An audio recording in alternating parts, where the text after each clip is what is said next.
So I am essentially a brand new player to the WRC series in general, guys. I mean, heck, I have basically never played any of these games, and I figured, you know what, maybe it's time I jump in to WRC Generations. And before you say it, I am planning to play a lot of the other ones as well, including WRC 10.9, Dirt Rally 2.0, EA Sports WRC as well. So do stay tuned for a lot of those. But I was like, you know what, I'm a brand new player. Let me go into this with no expectations.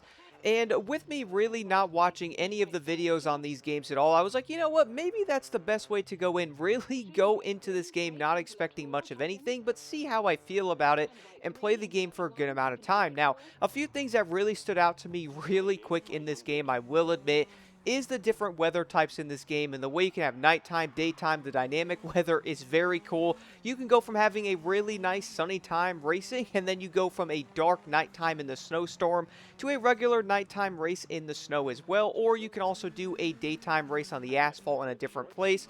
You can then head over and do another desert race or something like that as well, where it's actually kind of like foggy outside or something like that. It's honestly very cool how the weather does actually dictate a lot of the maps and all that. That's something I really did like, whether that was snow or something, or even dawn or even dusk and stuff like that. There really is a lot of different times in this game that really can suck you in. That's something I really did like about it. They honestly killed the weather and the overall design there, guys. I will 100% say that right off the bat as a new player. Now, a few other things I wanted to mention. This game really did have a learning curve for me, guys. I ain't even gonna lie there. I am new to this, so playing these kind of games really was like, alright, man, well, you don't got your full map out there like you do in Forza Horizon or something like The Crew or even Need for Speed, bro. Nope, you have to listen and race as fast as you possibly can. And one of my favorite things about these rally games, though, is a lot of the courses are decently long, okay? And this is the only one I've played so far, so bear with me.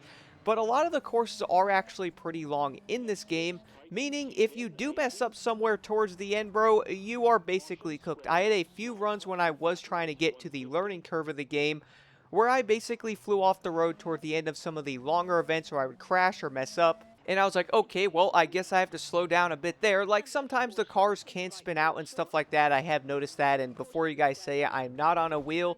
I am playing this game on a controller, so I feel like that might also play a role in it. But I will say, though, overall, the handling, once I started playing the game more, is a lot better than I thought it was going to be, okay? I kind of thought in ways it wasn't going to be that great, but it honestly was pretty dang decent. When I was driving different cars, whether that was the Hyundai hybrid car or even driving like the Ford Fiesta looking thing or whatever that car is called. It's like the WRC Junior, so it's like a starting car. You have like Rally 1, 2, Historic, and all those cars like that. So there's a good amount in the game that you can mess around with. Now, I did end up playing the story a bit, and then I started to do some of the other events and discovering some of the tracks and all that, guys. One I was doing was in the Porsche, and I kind of laughed when I saw this car because someone really took a Porsche and made it a rally car, man. It was super fast to drive. It was kind of hard to control at first until I started to really drive it.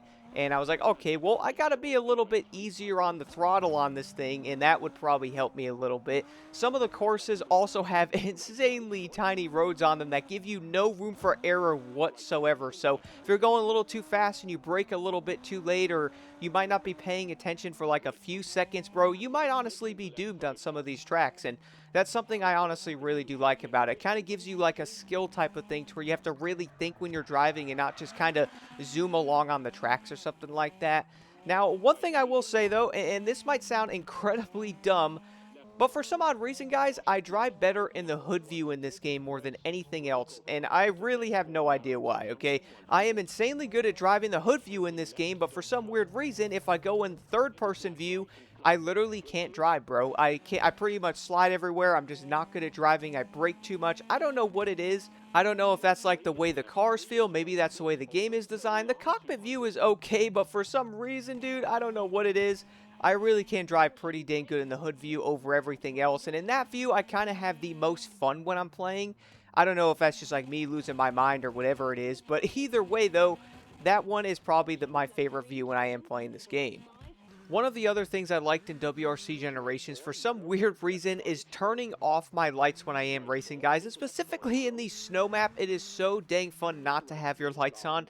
I actually kind of think I'm a little better without them on because you can kind of see things a little bit more clear than super bright lights coming off of the vehicle. And as I said, I'm probably going to do more videos about this and even some test things on some of these tracks without lights, as it was honestly really fun trying to do this in some of the other courses with no lights on, as I could definitely see some crazy challenge being had there, and I will really like to partake in that because I think it would be insanely fun. But I will say though, using no lights on the snow map was so dang fun, and in ways at nighttime, it actually made the course even more cool with the entire atmosphere. Now, as I mentioned before about these stages, there is going to be longer ones, which is probably obvious in a rally game, and also the technical sections that I really did like in the variety of them. There is a lot of maps in WRC Generation, guys. In fact, there is way more than I could have ever expected in this game, dude. It's honestly pretty insane how many tracks there actually is in this game, and there's different length ones, different types where you could change the weather, the overall design of them. You have to put on different tires. It's honestly really cool with how they have this design to where you could do a super long track. It could rain in the beginning, then not rain in the middle of it, and then rain in the end, or it could be nice in the beginning and the middle, and then rain in the end and stuff like that. It's pretty dang dope. And with that, you also have to think, because if you have the wrong tires on, then in the end you'll end up having issues and all that. So it really does kind of make you think about that stuff as well. I really do like it. This might sound kind of dumb, but it adds on to the overall fun factor and design of it, because some of the tracks and all that are going to be very long. They kind of test your endurance, because you will have to push those cars the entire time. Bro, you will literally crash, because that's kind of the overall part of trying to get better at the game, learning some of the tracks and all that, learning how to turn in some areas, braking correctly, really like braking into the turn. That's one thing I've been doing very good at and learning in this game, is you really have to brake and kind of lean the car into that corner. Makes you so much faster, and that's something I was trying to do. And don't get me wrong, I still crash and slide out, but with me really playing a WRC game kind of for the first time, I will say WRC Generations, especially being by KT, guys, we all do know the other games KT has made. Some of them are not all that great, and this is published by Nacon. I will give credit where it is due. This game is a lot better than what I thought it was going to be, okay? I was coming from Test Drive and playing that game, and I do know this game probably gives you a weird taste in your mouth that, oh man, this is going to be from Nacon or KT, right? So the game's probably terrible, but you know what? I will genuinely say, guys, it is a lot better than I thought. I think they actually nailed a lot of areas of the game, and I will say it really does feel pretty dang solid so far, especially being a first-time player in the WRC. And I'm kind of getting hooked on these games, I'm not going to lie. I will definitely end up playing the other WRCs I got, which is 10.9. I have Dirt Rally 2.0. I'm also going to grab EA WRC as well, because I want to try that one. Just kind of getting into these games a bit and realizing that it's a different type of feeling than open-world racing games like Forza, The Crew, or Need for Speed. And it really has been a super nice change. Now, the other thing I want to mention, as I was saying earlier, the weather in this game is honestly amazing, guys. I really do think they did a great job, and it looks pretty dang good visually, although I will say when it's raining in some areas, I'll show you guys clips of this, it does look a little bit funky with the pixels and the way the rain is looking. I was kind of laughing a bit, but also going, what in the world am I looking at? And trying to drive, it was a little bit funky, but you have rain, snow, night driving. Again, you can have the dawn and all that. You can also have heavy rain, lighter rain, cloudiness, fogginess. There's a lot of different things in this game that can really change the overall experience. And for me, I definitely really like that a lot, especially being a new player and playing this game in 2026. I would easily recommend this game to basically anybody if you were looking for a WRC game that you wanted to try. I do know a lot of people have said that if you guys are playing on controller, sometimes it could be a little bit weird, or some of these games can be a little bit funky. And I will say that again. I mean, bro, I gotta drive in hood view just to drive okay in this game, okay, bro? I gotta literally drive in hood view just so I don't crash. If I go in the regular third camera view, I could drive a little bit, which you guys will see me doing that. But also, some areas, bro, it's cooked. I literally can't drive. I could be slow one run. I could restart that race. I could go in a hood view and be legit 10 times faster in the same area while in hood view compared to the third-person view.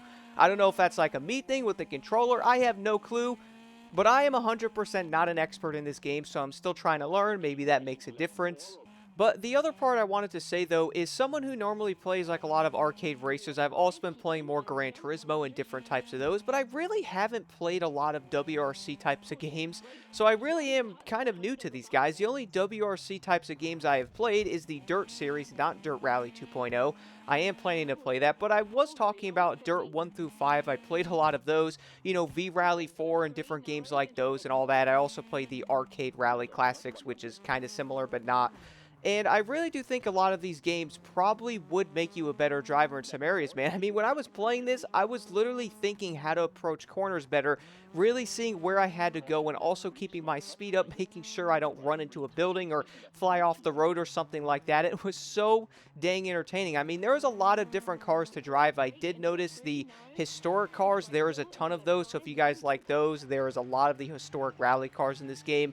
And it's really cool, though, because you could essentially pick any of those cars, go to around 10 different maps or so, and all kinds of different rally setups on those add rain to. You could do snow on certain maps, have heavy rain, fog, whatever you guys want to do, and it will definitely really test your driving skills in so many areas, because some areas have more open parts in them, some have tighter roads and all that where there's no room for error, some has asphalt, other parts go to gravel and different types of dirt, mud. It's kind of crazy how a lot of those things all test you in different parts of your skill, because at the end of the day, they are literally all different. So it kind of makes every experience of the game kind of fun in a way, or kind of changes how you experience it.